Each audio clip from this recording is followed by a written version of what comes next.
Hello. Hello. Sunita madam. हा हा बोला ताई. श्री स्वामी समर्थ. थँक्यू तुमचा फोन लागल्याबद्दल. हा बोला. मला ते जरा एक अनुभव शेअर करायचा होता. अच्छा, कुठून बोलताय त्याबद्दल ताई? मी नवी मुंबईमधून बोलते. अच्छा अच्छा. हा हा हा. हा. तर नाव वगैरे काय सांगायचं नाहीये मला. बरं बरं. अनुभव असं सांगायचंय. हा. मला आहे ना साईबाबांचा एक अनुभव सांगायचा होता तुम्हाला. सांगा ना ताई. हा. काय झालं माहितीये, माझं आहे ना लग्न झालं ना तेव्हा हा. एक मुलगा झाला. लग्न झालं तेव्हा. अच्छा. आणि त्याच्यानंतर आहे ना आमचं खूप फायनान्शियल प्रॉब्लेम खूप होते आमचे. हा हा हा. तर फायनान्शियल प्रॉब्लेम भरपूर असल्यामुळे ना काय झालं, आम्ही सेकंडचा कधी विचारच केला नाही आम्ही. अरे वा. तर म्हटलं जाऊ दे. आणि नंतर माझी नणंद पण होती लग्नाची वगैरे. अरे वा. आम्ही हा. काय सेकंडचा विचार वगैरे केला नाही. आणि हम्म. नंतर एक दिवस आहे ना असंच आम्हाला मध्येच असं एक मूल राहिलं. अच्छा. पण जी नणंद होती ना ती लग्नाची होती आणि माझे सासू सासरे वारले होते. माझा मुलगा झाला आणि सासू सासरे वारले माझे. अरे अरे. तर म्हणजे एकाच वर्षात आहे ना माझ्या इथे 3 म्हणजे माझा मुलगा 97 मध्ये झाला हम्म. आणि 98 हम्म. सासू वारली. हा. त्याच्यानंतर दुसऱ्या महिन्यात माझे वडील वारले. अरे वा. त्याच्यानंतर 6 महिन्याने माझे सासरे वारले. अरे अरे अरे अरे. हा. हो. म्हणजे एकाच वर्षात आहे ना 3 असे इन्सिडेंट झाले आमच्या इथे. हा हा. तर त्यामुळे ना आम्ही मग आहे ना दुसरं विचारत माझे मिस्टर आहेत ना ते पहिलं म्हणजे माझ्या मुलाला खूप एकदम म्हणजे म्हणतात ना पनवती असं. अरे हे अरे झालं अरे ते. अरे. म्हणजे तो आला आणि आमचं सगळं हे सगळे वारले वगैरे असं सगळं अरे म्हणजे हे झालं बापरे. त्यांचं. म्हणून आम्ही कधी विचारच नाही केला मग सेकंड याचा. खूप फायनान्शियल वगैरे किती प्रॉब्लेम चुकीचं वगैरे आहे ना झाले. असे विचार करणं मग ताई. हो तेच ना. तो म्हणजे काय दोष असं आहे विचाराचा? मग त्याचा काय दोष ना. आणि एकदम चांगला मुलगासारखा मुलगा झाला एकदम म्हणजे म्हणतात हो. ना वारच पाहिजे. तो हा. मुलगा झाला आणि भरपूर असे झाले प्रॉब्लेम. पण तुम्ही मुलाला मग प्रेम द्या ताई भरपूर. प्रेम द्या ना. मग माझ्या मिस्टरांनी तर पहिला बर्थडे पण केला नाही त्याचा. काही नाही अरे. केलं त्याचा कारण का रागाने. हं. मग माझ्या आईने येऊन त्याचा बर्थडे केला छोट्या म्हणजे एकदम छोट्या हं. ह्याच्यामध्ये. कोण कोणाला बोलवलं नाही काही नाही. केक वगैरे घेऊन आली होती माझी आई. हा हा हा. आणि भरपूर प्रॉब्लेम आणि यांच्या इथे पण फायनान्शियल प्रॉब्लेम खूप कमी होता. म्हणजे माझं झालं लव्ह मॅरेज पण मला माहिती नव्हतं यांच्या इथे एवढे प्रॉब्लेम होते फायनान्स वगैरे. अरे आणि अरे. माझ्या आईच्या इथे वेल ऑफ होतो आम्ही. हा. पण जरी लव्ह मॅरेज असलं ना तरी आम्ही अरेंज कम लव्ह केलं होतं. म्हणजे हं. मी माझ्या नवऱ्याला सांगितलं होतं माझ्या आई वडिलांना विचारा आणि मगच हे करा. तर त्यांनी होकार दिला तरच मी तयार आहे नाही तर मी करणार नाही म्हणून. हं. हं. मग आई वडील पण म्हणजे माझे तयार झाले कारण का ते निर्व्यसनी वगैरे होते. व्यवस्थित होतं सगळं ठीक हं. हं. होतं. हं. आम्ही झालो म्हणजे आम्ही लग्न वगैरे केलं वगैरे. पण नंतर बघितलं नाही ते पैशांचा भरपूर फायनान्शियल खूप प्रॉब्लेम होता. भरपूर म्हणजे हं. हं. भरपूरच प्रॉब्लेम होता. अरे अरे. मग माझं लग्न नोव्हेंबरमध्ये झालं आणि डिसेंबरमध्ये माझे सगळे दागिने आम्ही गहाण ठेवून काय कोणाकोणाचे लोकांच्या लग्नाच्या वेळी लोकांनी काय ते कर्ज उचललं होतं म्हणे. अरे ते अरे. सगळं कर्ज देण्यामध्ये सगळे माझे दागिने गेले माझे. अरे आणि बापरे. सासूने पण काय मदत नाही केली मला. काही नाही कसलीच मदत नाही केली मला. अरे. मला बोलली तू दागिने मला विचारून दिलीस का नवऱ्याला. आता पण म्हटलं ते विचारतात तर मी काय करू ना. तुम्ही थांबवलं पाहिजे ना की बाबा तू सुनेचे कशाला दागिने देतेस. हा. माझे दागिने म्हणजे आम्ही पैशाची मदत करतो आणि हे करतो. हं. तर सगळं यांनी सगळं कर्ज घेऊन ते लग्न वगैरे केलं होतं. आणि आमचं अरे कसं लग्न अरे. झालं एका मांडवात दोघांचं लग्न झालं होतं. म्हणजे त्याच्या धीराचं म्हणजे माझ्या धीराचं पण लग्न एकाच मांडवात आम्ही सख्या केलेलं होतं. धीराचं. सख्या धीराचं. हो हो. हा हा. एकाच मांडवात आमचं लग्न झालेलं. हं. तर असे भरपूर प्रॉब्लेम. आणि नंतर मग आहे ना झाला मग ह्याला भरपूर म्हणजे एवढे काही म्हणजे प्रेम वगैरे लावत नव्हते ते एवढं आई असं. गं. हो. आणि नंतर मग आईला खूप वाईट वाटायचं माझ्या की असं म्हणजे त्यांच्यामुळे थोडी झाले. आता झालं आता म्हणजे काय असतं ना काहीतरी असणार त्यांच्या मागे. बरोबर तर बरोबर. झालं आता काय करणार. नंतर मग आहे ना मला कसं माहिती नाही ते दुसरं एक राहिलं माझं. ठीक आहे. हं. नणंद होती माझी तिचं लग्न करायचं होतं मला. अरे. तर मग ते सगळं आमच्यावर पडलं होतं ना लग्नाचं. बरोबर. तर दुसरा भाऊ लक्ष देत नव्हता. मग तसं माझ्यावर आलेला आमच्यावर. अरे तर अरे. आम्ही काय केलं मग आता हिचं लग्न कसं परत फायनान्शियल प्रॉब्लेम. परत ती दिसायला एवढी काही खास नव्हती, कारण काय भरपूर म्हणजे एवढी मुलं बघितली ना तिच्यासाठी, बापरे काय विचारू अरे, सोय नाही. तर शिकलेली नंतर वगैरे होती का? हा शिकलेली हा, हा. होती, नो डाऊट शिकलेली होती. पण ते दिसायला एवढी काही खास नव्हती आणि त्या लोकांना सगळं जे जे येत होते ना त्या लोकांना नोकरीवाली मुलगी पाहिजे असं बोलायचे. अच्छा, अच्छा. तर हा. मग आणि मी नोकरी करायची आणि ती घरी बसायची आणि माझ्या मुलाला सांभाळायची ती. अच्छा, हा, कारण की हा. कोणतरी पाहिजे ना, कारण का सासू नाही सासरे नाही काय बरोबर, करणार. बरोबर. हा. हं. पण नंतर मग माझ्या मिस्टरांनी मला काय सांगितलं, तू एक काम कर, तू घरी बस, तिला कामावर जाऊ देत कारण का तिचं लग्न होत नाहीये हा, म्हणून. हा, हा, हा. हा मग मी माझी नोकरी सोडली आणि मी बापरे. तयार झाले त्यांना. मी तयार झाले, बाबा तुम्ही जॉब करा हा. आणि मी घरी बसते. मग मी माझ्या मुलाला सांभाळायला लागले हं. आणि मग तो ती केव्हा जॉब वगैरे किती वर्षाचा करायची. होता तेव्हा? तेव्हा मुलगा लहान ना, आता किती म्हणजे मला वाटतं 1 वर्षाचा असणार. 1 वर्षाचा हो. अच्छा, अच्छा. हा, कारण काय माझ्या मुलाचं 1 वर्ष पण म्हणजे नोव्हेंबरमध्ये माझे सासरे वारले आणि हा. डिसेंबरमध्ये त्याचा पहिला वाढदिवस होता. म्हणजे 1 वर्षाच्या आतमध्ये 3 इन्सिडेंट्स घडले आमचे अरे असं. बापरे. हा. हां. तर मग तो 1 वर्षाचाच होता तेव्हा. हं. नंतर मग मी मग घर बघायची वगैरे आणि त्याच्यामध्ये आहे ना काय माहिती कसं काय माझं दुसरं एक मूल राहिलं माझं. हा, हा. तर म्हणजे हे होतं माझं प्रेग्नन्सी वाटली मला.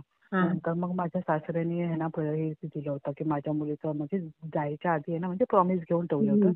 की आता तू माझ्या मुलीला सांभाळायचं वगैरे वगैरे. हा, मग भरपूर मुलं बघितली हे झालं आणि मग असं कोइन्सिडन्स झालं ना हा. की मला मूल म्हणजे होणार होतं आणि माझ्या नंदेचं म्हणजे मी प्रेग्नेंट राहिलेली स्टार्टिंगच एकदम हा. आणि माझ्या नंदेला मुलगा बघायला चालू झाले. तर हा, माझे हा, मिस्टर हा. काय बोलले, बापरे हे आपण रिस्क नको घेऊया कारण काय इथे परत मुलासाठी एवढे पैसे द्यायचे वगैरे आणि मग तिला केव्हा आपण हे करणार हो, ना, म्हणजे हो, तिचं हो. लग्न कसं होणार. हा. मग आम्ही काय केलं ते ॲबॉर्शन केलं.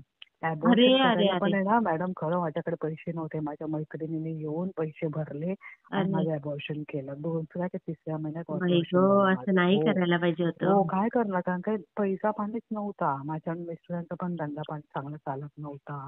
हा, परत हा. कोण नव्हतं हेल्प करायला. दीर पण हेल्प हं, हं. करत नव्हता. काही नाही भरपूर प्रॉब्लेम आले. हा. आणि नंतर मग ते दुसरं पण जे आता माझ्या दीराला आहे ना मूलबाळ नव्हतं. तर माझी जाऊ मला बोलायला लागली, अरे मला द्यायचं होतं ना मूल, मी सांभाळलं असतं वगैरे. हा, मी हा. म्हटलं नाही. म्हटलं करायला काय हरकत नाही. उद्या तू मला मूल दाखवलं पण नसतं तर मग कसं आहे कारण की तुम्ही एवढं आता पण आम्हाला हे नाही करत आहे तर नंतर पुढचं काय. तर जाऊ दे. पण माझं ते दुसरं मूल आम्ही अबॉर्ट केलं हा. आणि मग इथं दागिने वगैरे मग एक मुलगा बघितला आम्ही हिला हा. आणि एक मुलगा बघितल्यावर आम्ही काय केलं माझ्या मिस्टरांना काय माहिती 6th सेन्स असतो ना की बाबा हिचं लग्न ठरेल वाटतं अच्छा, हिच्याबरोबर. अच्छा. हा, हा, आता हा. तेव्हा आमच्या घराची कंडिशन एकदम खराब होती, एकदम खराब. तर अरे, माझे मिस्टर काय बोलले, आपल्याला काय करायला पाहिजे म्हटलं घर जरा रिनोव्हेट केलं पाहिजे म्हणजे कलर काम वगैरे करून बरोबर. व्यवस्थित हा, हा. केलं पाहिजे. तर तो मुलगा होकार देऊ शकतो असं. हो, तर हो. मी म्हटलं ठीक आहे. मग मी आहे ना ताई मी तुम्हाला खरं सांगते ना मी माझे दागिने गहाण ठेवले सगळे माझ्या आईने दिलेले आई आणि गं. म्हटलं तिचं लग्न होऊ देत म्हटलं आधी. बापरे, आणि मग अशी कुठे नंतर आहे ना वहिनी हो, मिळेल का एवढी हो. चांगली? खरं मी तुम्हाला सांगते ना, मी सगळे दागिने माझे गहाण ठेवले हं. आणि म्हटलं त्या मुलाने पण येऊन घर वगैरे बघितलं तेव्हा आम्ही घर एकदम म्हणजे काहीच नव्हतं ना घरामध्ये सगळं सामान काय कलर काम चाललं होतं. हा, मग हा. त्याने होकार दिला, मग त्याचा होकार वगैरे आला. मग ही अरे, पण ओके बोलली आणि अरे ते तय झालं, लग्न तय झालं. लग्नाच्या वेळी अक्षरशः माझ्या गळ्यात दागिना नव्हता. मी बापरे. बेंटेक्सचं माझं मंगळसूत्र घातलं होतं हं. आणि माझ्या आईने मला येताना दागिने घेऊन आले, की "बाबा तू पुण्यवाचन करशील, तुझ्या अंगात दागिना पाहिजे" म्हणून. आई गं. माझ्या आईने येऊन मला दागिने घातले बघा. आणि असं करून तिचं मी लग्न केलं. ठीक आहे. हा. तर नंतर मग आमचं कसं आता मग ऐकतात मग आता कधी मग मला पण बघायला खूप परिस्थिती एवढी बेकार झाली होती ना की आम्ही दुसऱ्या मुलाचा आम्ही कधी विचारच केला नव्हता. आई गं. आणि असं करता करताना एकदा काय झालं मी काय केलं शाळेत कामाला होती ना हा, तर हा. तिथे मला आहे ना 2-3 महिने झाले मला पिरियड्स येत नव्हते. अरे मग मी बापरे. म्हटलं म्हणजे आपण कसं म्हणतो ना की बरं झालं नाही आला म्हणजे हो, टेन्शन असायचं ना दरवेळी असं मला वाटायचं. हो, तर हो, मग हो. तिथे ना शाळेमध्ये नर्स होती.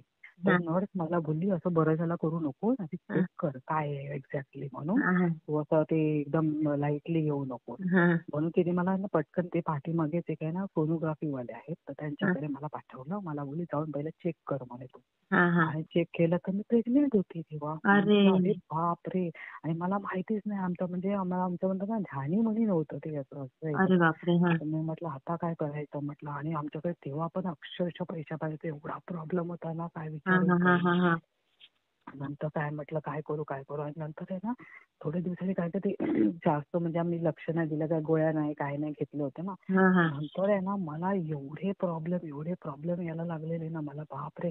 आणि नंतर मग ऑफिसमध्ये जेव्हा मी तिथं शाळेमध्ये काम रिसेप्शन म्हणून कामाला होते, हा आणि तिथे मला एवढं माझ्या पोटात एवढी कळ मारू येत होती ना, बाप आई ग एवढी कळ मारू की मला बसायलाच होत नव्हतं. मग काय ना तिथे ना समोर ते ना दत्त मंदिरांचं एक हा मंदिर आहे, एकदम समोर. हा म्हणजे असं तुम्ही एका सेकंदावर माझं म्हणजे इथे शाळा इथे मंदिर असं. हा हा तर मी काय मला मनात आलं काय माहिती, मी गेली दत्त मंदिरात आणि ना तिथे सगळं ती दत्त मंदिराची म्हणजे ती विभूती होती ना पूर्ण पोटाला लावली. मी अशीच तिकडेच उभी राहून तशीच लावली, आई मला ग काय सुचलंच नाही. एवढी मी म्हणजे ना वेळ लागला होता मला, एवढं दुखत होतं हो एवढं हो दुखत हो होतं ना. मी म्हटलं काय होतं काय ना, पूर्ण पोटावर मी विभूती लावली. मला कोणी सांगितलं नाही, मी अशीच लावली. आणि हा मी तेव्हा दत्त मंदिर म्हणजे एवढं कधी जात नव्हती, कधीच माहिती नाही काही नाही, हा असं हा करायचं हा नाही. हा कारण का दुखतं ते आपल्याला म्हणतात ना देव आठवतो, तसं झालेलं बरोबर मला. बरोबर मी सगळं पूर्ण लावलं आणि मग त्या नर्सला सांगितलं, अगं मला ना खूप पोटात दुखतंय, मला कसं तरी होतंय, मला काय करू. हा तर मला काय बोलले, पिंपरीत एक डॉक्टर येतात, तर ते डॉक्टर काय बोलले, तू ये ना इमिजिएटली ना म्हणे तू असं हे कर आणि ह्या डॉक्टरला जाऊन भेट, म्हणजे हॉस्पिटलमध्ये जाऊन हम्म भेट. हम्म तर मला बोलले तू तुझ्या मिस्टरांना घेऊन जा आणि हम्म भेट मग. मी हम्म घरी येत होती ना ताई, मी हम्म घरी येत होती, माझ्या एवढं पोटात दुखत होतं ना की तुम्हाला आई काय सांगू, ग मला काय कळतच नव्हतं काय पोटात एवढं दुखत अरे होतं. बापरे आणि एवढ्यात आहे ना काय झालं, माझी शेजारची आहे ना ती खूप चांगली, म्हणजे माझ्या मुलाला ती सांभाळायची हा हा लहानपणाला. माझ्या मोठ्या जो आता आई सासू सासरे वारले तेव्हा झालेला ना, त्या हा मुलाला ती हा सांभाळत होती. कारण काय मग शेवटी मग नंदेचं लग्न झालं, मला काही पोटपाणी करायला पाहिजे ना, मग मी जॉब लागले. आणि तेव्हा तर देवाने कोणीतरी म्हणतात देवाच्या रूपाने ती माझ्या बाजूला आली शेजारी. ओ मग तिला म्हटलं मी तू तर ती विडो होती ना, तर ती घरी तर मी तिला विचारलं, मी तर तुम्ही माझ्या मुलाला सांभाळाल का. तर ती बोलली हो ना सांभाळेल ना, काय हरकत नाही. अरे वा मग मी तिच्याकडे ठेवून मी माझी नोकरी वगैरे केली माझी. अरे वा वा हा हा हा तर मी तसं केलं. आणि नंतर मग काय झालं, मी घरी आली कशी कशी आली, मला चालायला पण होत नव्हतं, कशी आली. हा हा घरी आली आणि तुम्हाला काय सांगू, मी बाजूवालीला बोला. आणि तेव्हा माझ्या घराचं रिनोव्हेशन चाललं होतं परत, म्हणजे खूप हा हा वर्षाने असं, म्हणजे माझ्या नंदेचं लग्न झाल्यावर. हा मग घराचा पूर आम्ही सगळं तोडून वगैरे रिनोव्हेशन करत होतो आम्ही. हा आणि रिनोव्हेशन केल्यावर काय झालं माहितीये आमचं, की आमचं हे काय ते मी माझ्या बाजूवालीला बोलवलं. मी म्हटलं जरा बघा माझ्या पोटात खूप दुखतंय, म्हणजे पोटात. आणि नंतर तिने माझ्या पोटाला सगळं ते हे लावलं, तिने पण एक विभूती आणली आणि ती लावली विभूती. आणि नंतर आहे ना जे माझ्या अंगावरून जे ब्लिडिंग अरे अरे अरे अरे फुल ब्लिडिंग माझं म्हणजे मी आली ना तसं मला पुरा पैजामा माझा पुरा ब्लिडिंगने भरला होता पूर्ण. अरे अरे बापरे. मी म्हटलं हे काय. आणि मी टॉयलेटला गेली तर पुरा टॉयलेट माझा पुरा ब्लिडिंगने भरला आई होता. ग काय तर हो विचार मग ठेवला मग माझी शेजारची मला काय बोलली, ना माझ्या मिस्टरना बोलून ते आधी काम वगैरे सोडा तुमचं रिनोव्हेशनचं, पटकन आधी गाडी काढा, ती हिला हॉस्पिटलमध्ये घेऊन जाऊया मला. हा तर हा तशीच ती मला घेऊन गेली हॉस्पिटलमध्ये. आणि ते बाळ वगैरे ते सोनोग्राफी वगैरे केलं. मग ते डॉक्टरकडे गेलो. आणि जे डॉक्टर रेफर केलं होतं ना तेवढी काही खास नव्हती, जी आम्हाला ते ऑफिस हा शाळेमधून ते रेफर केलं हा होतं हा ती. आणि मला काय झालं, माझं जे युट्रस आहे ना त्याच्यामध्ये फेब्रॉइड होतं.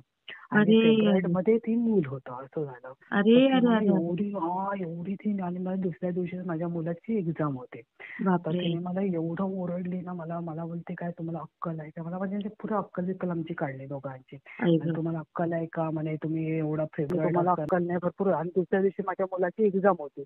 आई ग तर तो 5वीला होता तेव्हा. अच्छा तर एवढं मी मोठं झालं का एक्झाम एवढा मोठा झाला होता. हो माझी 10 वर्ष गॅप झाला तेव्हा असं. हा हा हा तर मग मी त्यांना काय म्हटलं की माझ्या मुलाची एक्झाम. ती काय बोली तुम्ही आता ऍडमिट व्हा. मी हा म्हटलं माझ्या मुलाची एक्झाम आहे, मी कशी ऍडमिट होतो. ते नाही तुम्ही म्हणजे हे पण तुम्हाला पाहिजे ते पण तुम्हाला पाहिजे, असं नाही चालणार म्हणे, तुमची हालत बघा काय आहे. भरपूर हे केलं.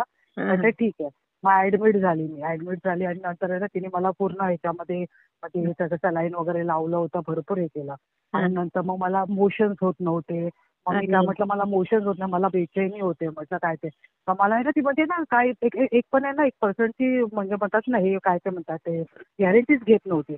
हा काय बोलली मग तुम्हाला एनेमा द्यावा लागणार. एनेमा दिला की तुम्ही म्हणे तुम्हाला बरं वाटेल, म्हणजे हे मोशन्स होणार पण मी मग मुलाची गॅरंटी देऊ शकत नाही असं. हा हा हा तर भरपूर तर मी म्हटलं चालेल मला ते मूल नको म्हटलं, एवढा मला त्रास होतोय म्हटलं, मला इनेमा द्या तुम्ही. आई ग. मग तिने इनेमा दिलं. मग मला जरा पोट जरा साफ झालं वगैरे वगैरे सगळं झालं भरपूर. आई ग. आणि नंतर मग 8 दिवसांनी परत मग तिने मला डिस्चार्ज दिला. 8 दिवस मी हॉस्पिटलमध्ये होते. आणि मग मला 8 दिवसांनी डिस्चार्ज दिला आणि मला बोलली परत मग उद्या या म्हणे तुम्ही सोनोग्राफी काढायला परत आपण बघूया मग. तर मी म्हटलं हे ना म्हटलं मला आता त्या डॉक्टरकडे जायचं नाही आपण दुसरा डॉक्टर बघूया. मग एक चेंबूरला एक डॉक्टर आहे त्यांच्या ओळखीची होती. म्हणजे लहानपणापासून त्या लोकांचं सगळं तिकडेच होत होतं. ते बोलले तिच्याकडे घेऊन घ्या. मग तिने मग मला म्हणजे सेकंड ओपिनियन आम्ही घेतला. तर ती काय बोलली काही हरकत नाही युटरस मध्ये फेब्रॉइड असला तरी मूल होतं असं काही हरकत नाही. कोणती डॉक्टर होती म्हणजे ती तुम्हाला म्हणजे शिकाऊ डॉक्टर असणार वगैरे वगैरे असं ती बोलली आम्हाला. आणि नंतर मग तिने मग ओके म्हणून सांगितलं. आणि तिने मग काय बोलली आपण परत म्हणजे हे चेक वगैरे करूया दुसऱ्या दिवशी तुम्ही या सकाळी मग आपण सगळं चेक वगैरे करूया जर व्यवस्थित असेल तर आपण करायला आपण सिझरिंग होणार तुमचं नॉर्मल मी करणार नाही. म्हटलं ठीक आहे. मग साईबाबांचं नाव घेतच गेली होती तिकडे बाबा सगळं व्यवस्थित होऊ दे. आणि नंतर मग तो दिवस आला. नंतर मला ना म्हणजे एवढा त्रास झालेला ना तेव्हा. आणि नंतर मग साईबाबांना सांगितलं बाबा जे काय होईल व्यवस्थित माझं मूल निघू देत बाबा.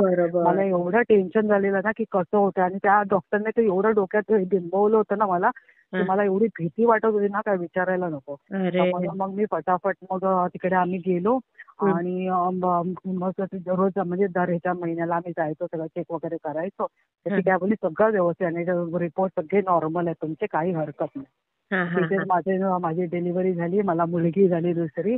आणि मी जशी मुलगी झाली ना पूर्ण मुलीला चेक केलं आणि सगळे व्यवस्थित आहे का कुठे काय 5 बोटे आहेत की 6 बोटे आहेत की 4 बोटे आहेत म्हटलं बघूया. एकदम व्यवस्थित मुलगी निघाली माहितीये. मला बोलायचं होतं तेच होतं ताई. हो मुलगा आहे तिथे आहे ना नेमकं साईबाबांचं ते हे होतं तिथे मूर्ती होती ठेवली तिथे माझं ते सिझरिंग करायचं होतं ना तिकडे साईबाबांची मूर्ती ठेवली होती. तर तेव्हा मी त्यांना पाया पडली म्हटलं माझं जे काय होईल ते व्यवस्थित होऊ दे माझं मूल व्यवस्थित निघू देत म्हटलं. आणि एवढं चांगलं झालं ना माझं एकदम मस्त एकदम झालं.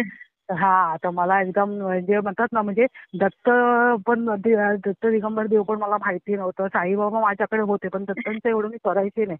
पोटाला पुरी विभूती अशी लावलेली ना मला असं वाटलं की काय होतंय आणि काय नाही. आणि ते असं पटापट ऍडमिट वगैरे करून सगळं व्यवस्थित झालं आमचं असं. आणि म्हणजे ते म्हणतात ना असं सगळे मला तेच होतं आता मला माहिती नाही किती सगळे म्हणतात मॅजिकल बेबी आहे म्हणजे काय आमच्या ते एक वर आहे ना ती मला बोलते ही आहे ना कुछ तो करने के लिए आई है आपकी बेटी. कुछ तो नाम कमाएगी. म्हणजे ती असे नाही बोलत की बाबा तुम्हाला प्रॉब्लेम त्याला असं नाही म्हणजे ती स्वतःच बोलते मला की कुछ तो. आणि ती ड्रॉइंग मध्ये ताई तुम्हाला काय सांगू एवढी सुंदर ड्रॉइंग करते एवढी सुंदर अक्षर आहे तिचं बापरे.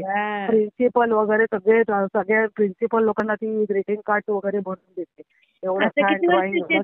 आता 11वीला आहे. आता 11वीला गेली. 11वीला आता मोठी झाली 11वीला गेली.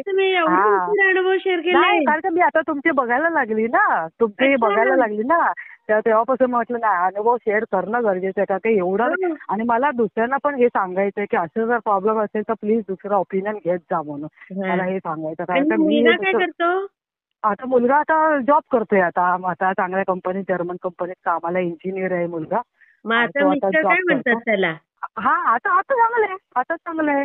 तसं थोडं दोघांचं जरा खटके वाढत असतात एकमेकांना कारण की ह्यांचं कसं माहितीये हे आहेत ना म्हणजे स्वतःचा बिझनेस आहे मग कधी कधी अपडाऊन वगैरे होत असतं. पण आता आमचं कसं जॉब आहे आम्हाला कसं दर महिन्याला पैसे भेटतात तसं त्यांना अजून पण जॉब करता. मी अजून जॉब करायला पाहिजे कारण काय एवढं प्रॉब्लेम आता नवऱ्याचं एवढं नाहीये ना म्हणजे अप अँड डाऊन चालू असतं कधी असलं तर भरपूर नाही तर काहीच नाही. शेवटी आपल्याला आणि मुलाचे मग तेच ना मी तेच सांगते मला हे म्हणून मला शेअर करायचं होतं. आणि तुमच्याकडे टायमिंग आहे ना आता मी पटकन आहे ना तिथे जेवणही केलंय का साईडला पटकन मला वाटलं फोन लाव आणि नशीब माझा पटकन लागला नंबर. आणि मुलं करतात का स्वामींचं. काय मुलं करतात ना देवाची सेवा. नाही ना तेच मला एक सांगायचं होतं अजिबात नाही करत. आणि ते नाही हो मी लावली माझ्या मुलाला लहानपणापासून खूप करायचं. नंतर काय झालं हे फायनान्स प्रॉब्लेम ना दरवेळी काही पैसा नाही हे नाही ते नाही करे. मग तो म्हणतो त्याचं हे झालं की म्हणजे काय देव तुम्ही एवढं देव करता काय दिलंय देवाने आपल्याला दरवेळी आणि कधी म्हणजे 10वी पर्यंत तर एवढे प्रॉब्लेम ना मला मी दरवेळी त्याने काय हे घाण ठेव त्याची फीस भर ते हे कर त्याची फीस भर असं करून त्याचं ते मी शिक्षण केलं. पण त्यांना एवढं हे नाही हो, आपण एवढं शिक्षण दिलं आई पण वडिलांनी ताई मला तुम्हाला काय एक काय सांगू करून. का? नाही हा. असं नाही बोलायचं. हं. प्रॉब्लेम कोणाला नसतात, श्रीमंतांना पण असतात, गरिबांना पण असतात. पण असतात. कसं आहे त्याचं ना सारखं मुलांसमोर रिपिटेशन केलं ना, हा. तर मुलं कसे हँग होतात आणि मग त्यांना ना त्याचा त्रास होतो. म्हणून ते त्या गोष्टीकडे मग दुर्लक्ष करतात. हा. सारखं नाही नाही रडत बसायचं. नाही आता आम्ही मी तर पहिल्यापासून मी लहानपणापासून देवपूजा करते. पण हं. आता तुमचं हे जे चॅनल बघते ना तेव्हापासून मी जास्त स्वामींच्या ह्याच्यात आली. हं. आणि मला त्या स्वामींचं तेच सांगायचं होतं. आणि म्हणजे मग तुमच्या माझ्याकडे नंदेचं कसं चाललंय? नंदेचं आता ऍक्च्युली काय झालं, आता नंदेचं कोविडमध्ये मिस्टर वारले. अरे अरे अरे अरे अरे. हा, मिस्टर वारले तिचे. बिचारे. तर आता ते एक मुलगी आहे आणि ती आता पुढचं हे करते, म्हणजे बीकॉम झालंय तिचं. अरे आता वा. पुढचं मास्टर्स करते. हो हो. एकच मुलगी आहे का नंदेला? एकच मुलगी. हो हो, हं, एकच बरं. मुलगी आहे. तर चांगलं आहे. ती आता सेटल म्हणजे झाली व्यवस्थित. आता बघूया, आता मास्टर्स केलं की मग आता ते डान्स मध्ये पण चांगले, ते कथक वगैरे असते ना अरे वा. त्याच्यामध्ये विशारद वगैरे केलंय तिने. वा तर हा, छान ताई, आता ते खूप छान. क्लासेस वगैरे घेते ती. तर हं. तिचं आता चांगलं सेटल झाले. आणि माझा दुसरा एक अनुभव काय सांगायचं, म्हणजे मला तेव्हा तर स्वामी माहितीच नव्हते ना. हां. तर असं सांगतात अक्कलकोट असं मी ऐकून होते. अक्कलकोट असं हे ऐकून होते. हां, हां. तर म्हणून आणि भरपूर जण बोलायचे ना अक्कलकोटला स्वामी आहे, अक्कलकोटला स्वामी आहे.